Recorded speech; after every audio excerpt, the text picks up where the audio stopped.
¿Qué significa realmente amar? Esa pregunta, que hoy seguimos haciéndonos, ya la plantearon los antiguos griegos hace más de 2 milenios. Y no solo buscaron responderla, la diseccionaron, la escribieron en poemas, la representaron en teatro, la filosofaron en plazas públicas y la vivieron en simposios entre vino y música. Para los griegos, el amor no era un único sentimiento difuso, sino un caleidoscopio de experiencias que iban desde la pasión carnal hasta la devoción espiritual, desde la camaradería más noble hasta el deseo más ardiente. Cuando hablamos de la antigua Grecia y del amor, estamos entrando en un mundo fascinante en el que los mitos, las prácticas sociales y la filosofía se entrelazan. Un mundo donde Afrodita reinaba en los corazones, donde los poetas cantaban a los cuerpos y a los dioses, y donde Platón se atrevía a imaginar que alguna vez fuimos seres completos, divididos luego en busca de nuestra otra mitad. Este viaje nos invita a descubrir cómo los griegos entendían el amor, cómo lo vivían y cómo nos heredaron formas de pensarlo que aún usamos hoy sin darnos cuenta. Los nombres del amor, un idioma con muchas pasiones. A diferencia de nosotros, que usamos una sola palabra, amor, para designar muchas emociones, los griegos tenían varias palabras específicas, cada una con un matiz distinto. Para ellos, amar no era una cosa, sino muchas. Estaba Eros, el deseo ardiente, la atracción física y pasional que podía quemar como fuego y que estaba asociado al dios Eros, ese niño travieso con arco y flechas que desataba pasiones irresistibles. Pero también existía Filía, el afecto amistoso y la complicidad, ese amor sereno que une a compañeros, amigos y hermanos de armas. Luego estaba Estorgé, el cariño natural y espontáneo, como el que sienten los padres por los hijos, lleno de ternura y protección. Y finalmente, Ágape, la forma de amor más elevada y desinteresada, un amor que busca el bien del otro sin esperar nada a cambio, casi divino. Lo interesante es que todas estas palabras convivían en la vida griega. Uno podía sentir Eros en un banquete, Filía con un amigo de confianza, Estorgé en el hogar y aspirar a Ágape en la filosofía. Imagina a un ateniense conversando con su amigo sobre política, compartiendo vino y risas en un simposio, allí había Filía. Luego, esa misma noche, podía cantar a la belleza de un joven amado, allí estaba el Eros. Y en el fondo, cuando Sócrates hablaba de ascender del amor físico al amor de la belleza en sí misma, estaba pensando en Ágape. Esta riqueza de vocabulario nos muestra que para los griegos el amor era demasiado grande para encerrarlo en una sola palabra. Eros, el dios travieso e irresistible. Eros, el dios del amor, tenía un papel esencial en la vida griega. A veces era representado como un niño con alas, juguetón y travieso, que disparaba flechas doradas para despertar la pasión, o de plomo para apagarla. Pero en los relatos más antiguos, Eros era una fuerza cósmica primigenia, uno de los primeros seres que surgieron al inicio del universo, la energía misma que unía y fecundaba. Era, en otras palabras, la fuerza vital del deseo que hacía que todo se moviera. Los mitos están llenos de travesuras de Eros. Se cuenta, por ejemplo, que una de sus flechas hizo que Apolo se enamorara perdidamente de la ninfa Dafne, mientras que otra, de plomo, condenó a Dafne a huir de él sin remedio. El resultado fue trágico. Perseguida por el dios, Dafne pidió a su padre, un río, que la salvara, y terminó convertida en un árbol de laurel. Desde entonces, Apolo llevó una corona de laurel en memoria de su amor imposible. Esta historia muestra el poder de Eros. Un capricho suyo podía cambiar destinos para siempre. Otro relato famoso es el de Eros y Psique, aunque este es de época romana, conserva espíritu griego. Psique era una mortal tan hermosa que despertó los celos de Afrodita. La diosa envió a su hijo Eros para que la hiciera enamorarse del hombre más vil. Pero cuando él la vio, se enamoró de ella. Vivieron un amor secreto, con la condición de que Psique nunca mirara su rostro. Ella desobedeció y lo perdió, pero tras superar duras pruebas impuestas por Afrodita, lo recuperó y fue convertida en inmortal.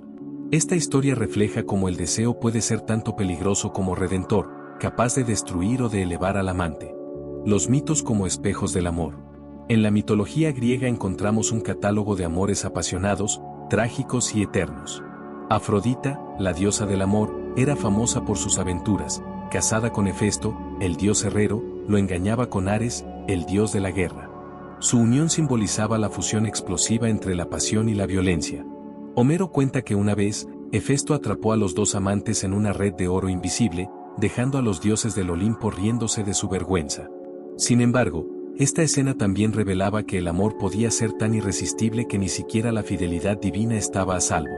Otro mito emblemático es el de Orfeo y Eurídice.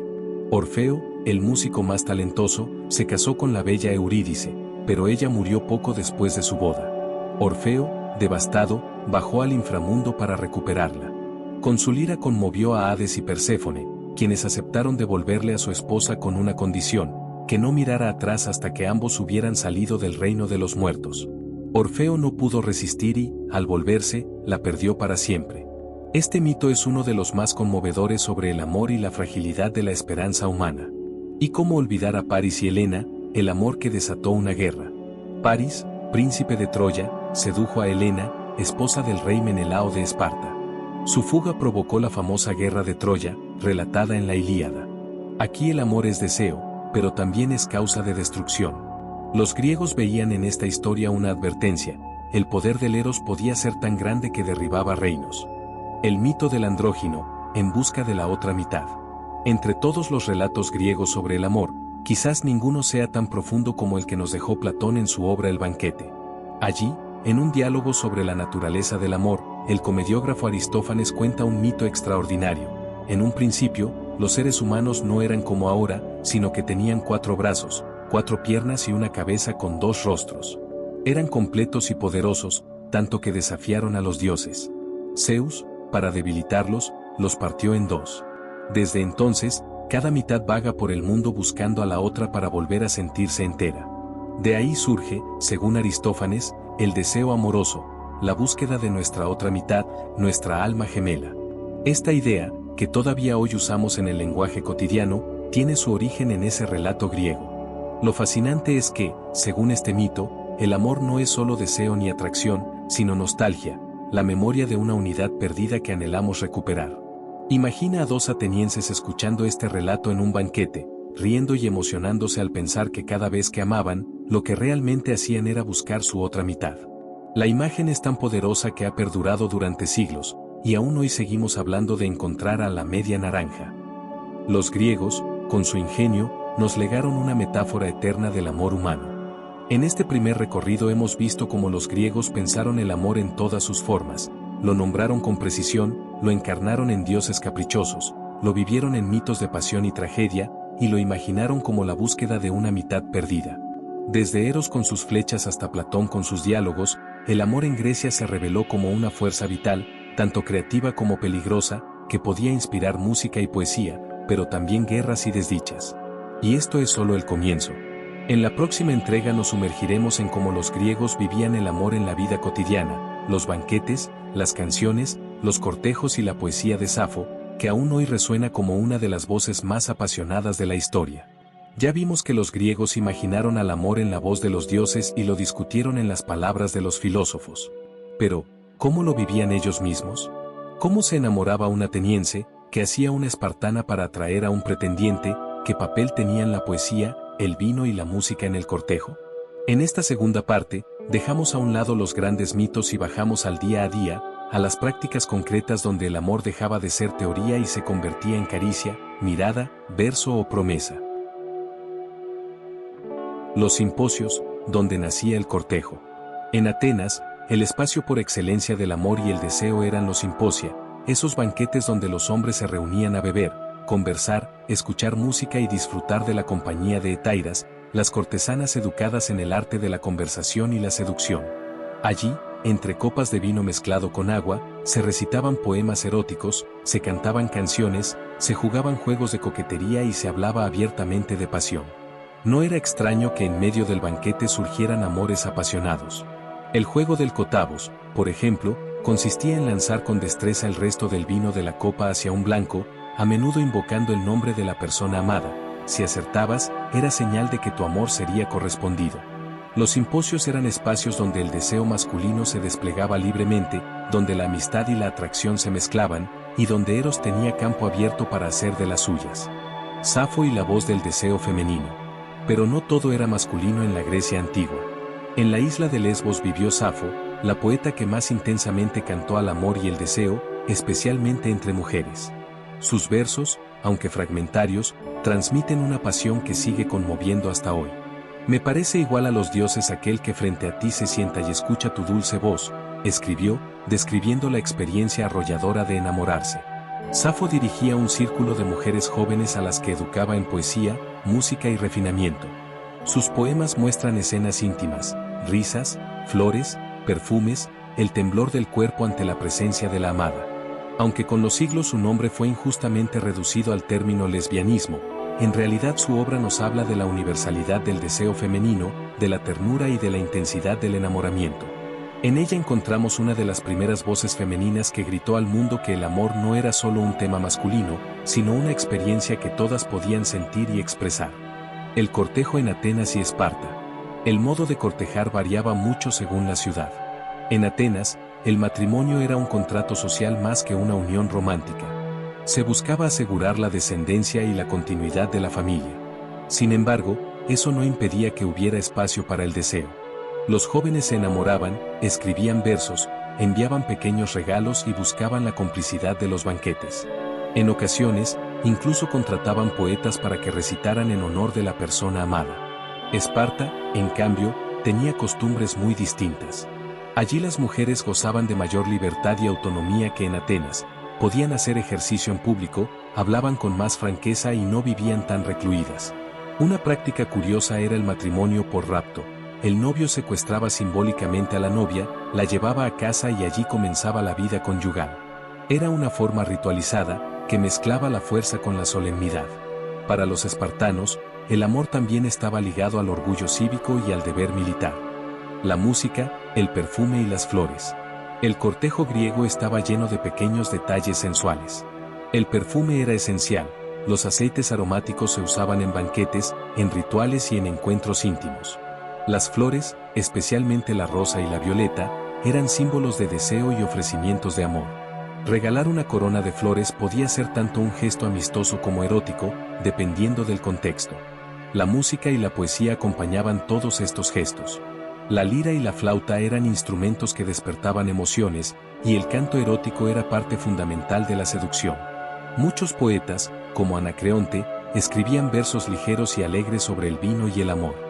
Imagina un banquete ateniense donde alguien, copa en mano, recitaba: bebamos, amigos, bebamos al amor, que la vida es corta y el deseo largo.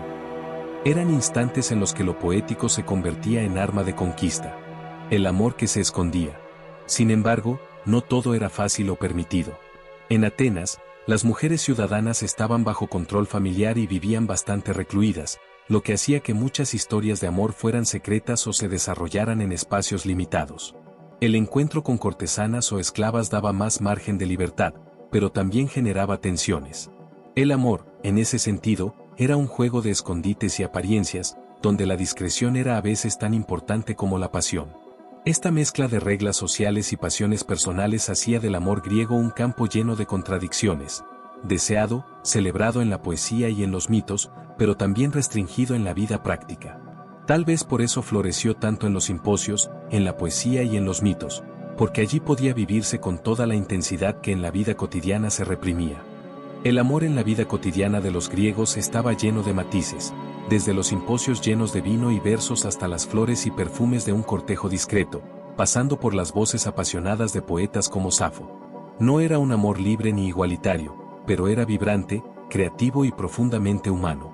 Los griegos hicieron del cortejo un arte, una mezcla de poesía, música y pequeños gestos que todavía hoy reconocemos en nuestras propias formas de enamorarnos.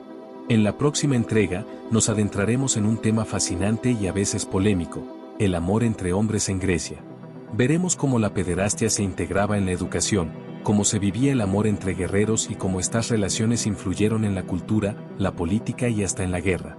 Si hoy hablar del amor entre hombres genera debates, en la antigua Grecia era un tema central de la vida social, política y educativa. Para los griegos, la atracción entre hombres no era un secreto vergonzoso, sino una práctica estructurada que formaba parte de su sistema de valores.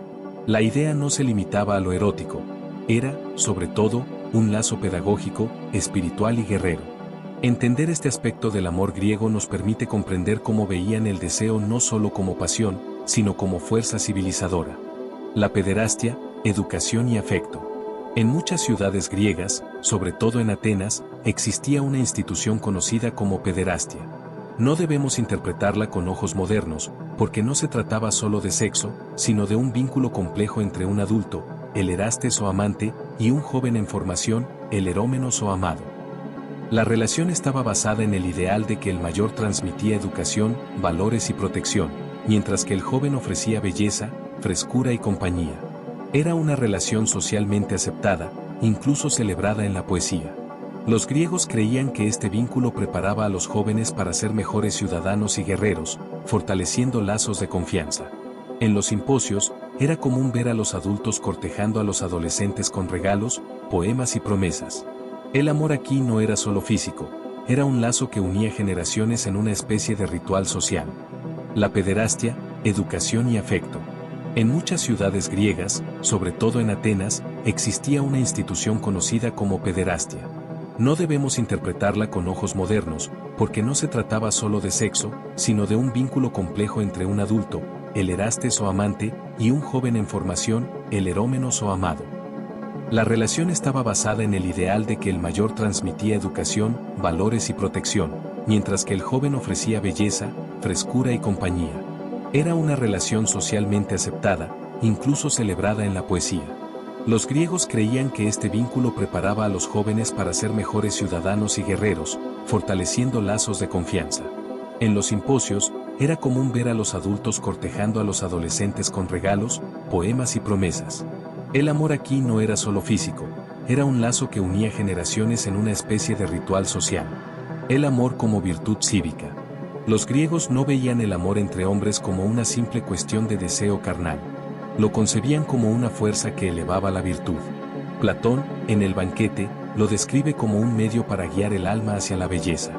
Según esta visión, el amor comenzaba por la atracción física, pero debía evolucionar hacia un vínculo más profundo, admiración, aprendizaje y aspiración a lo divino. El Erastes debía enseñar al joven a amar lo bueno y lo justo, mientras que el Erómenos aprendía a crecer bajo ese afecto.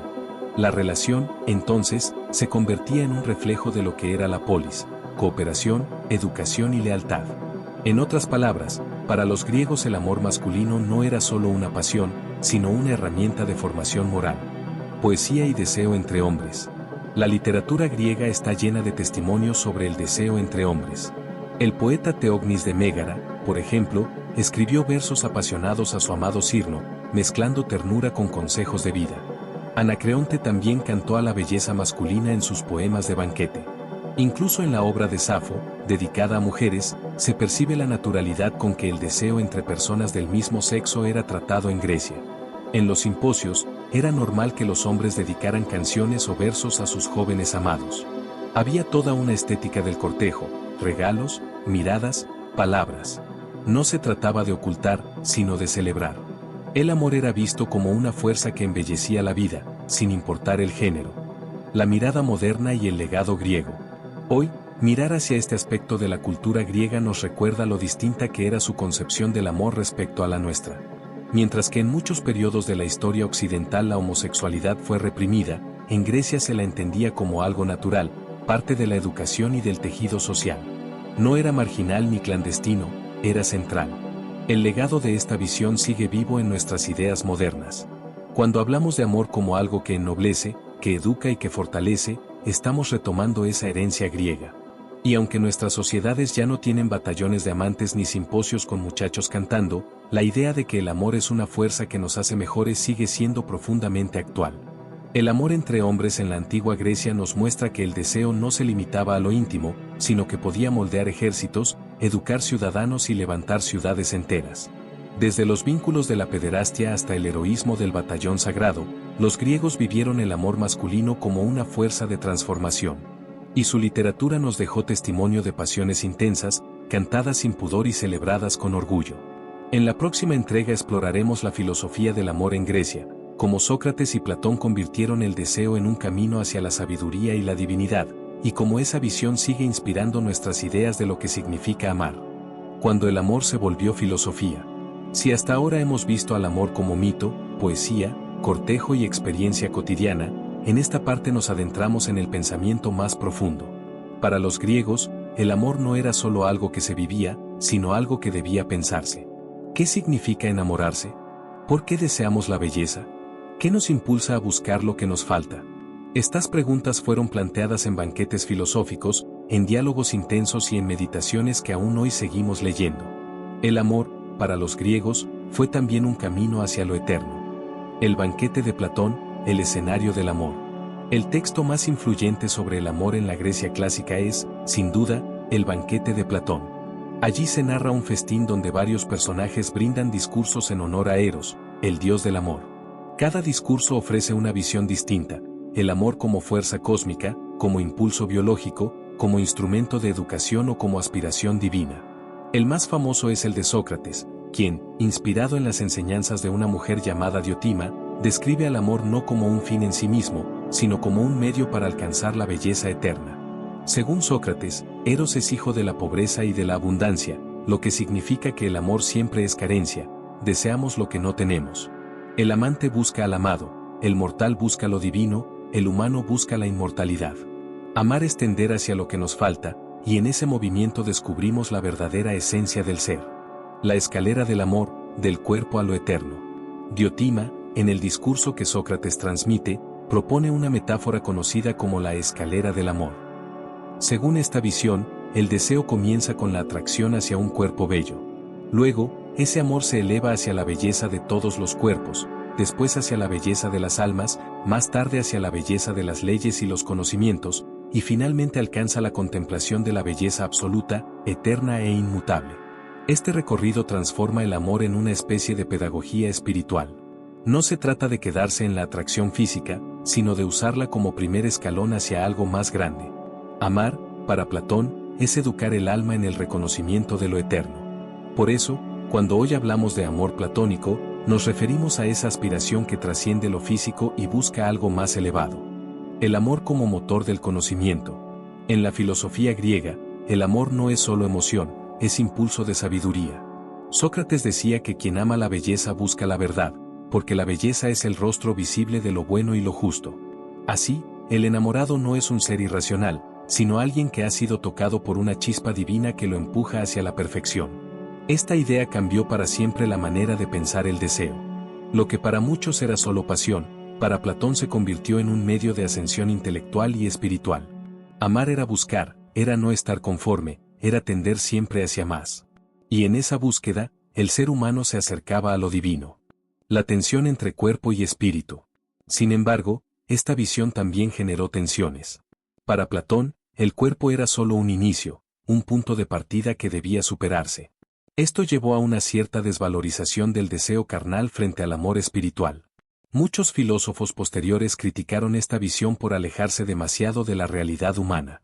Pero al mismo tiempo, fue esta concepción la que sembró en Occidente la idea de que el amor puede ser algo más que atracción, puede ser devoción, ideal, búsqueda de perfección.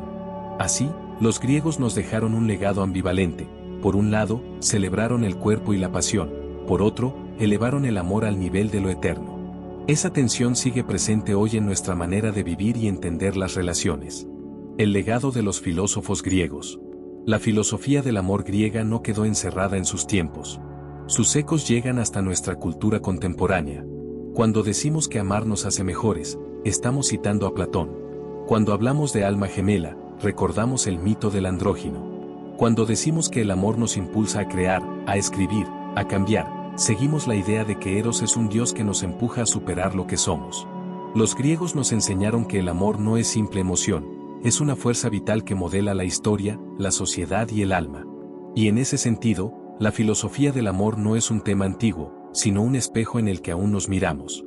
El amor, para los filósofos griegos, fue el impulso más poderoso que el ser humano podía sentir.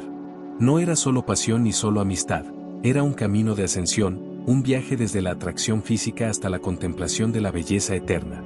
En esa mirada, el amor se convierte en puente entre lo humano y lo divino. Con esta entrega cerramos el recorrido por el amor en la antigua Grecia, desde los mitos de Afrodita hasta los banquetes de Platón, pasando por el cortejo de Safo y el heroísmo del batallón sagrado.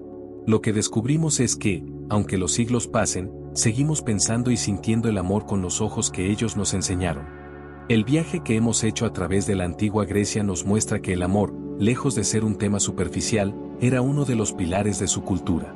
Lo encontramos en los mitos, donde los dioses revelaban pasiones humanas, en la poesía, donde Safo y Anacreonte dieron voz a la ternura y al deseo, en los simposios, donde el cortejo se volvió arte, en los vínculos entre hombres, que formaron guerreros y ciudadanos, y en la filosofía, donde Platón transformó el amor en un camino hacia lo eterno. El amor griego fue sensual y espiritual, cotidiano y divino, personal y político. Fue una fuerza que inspiró poemas, fortaleció ejércitos, dio sentido a la educación y marcó la historia del pensamiento occidental.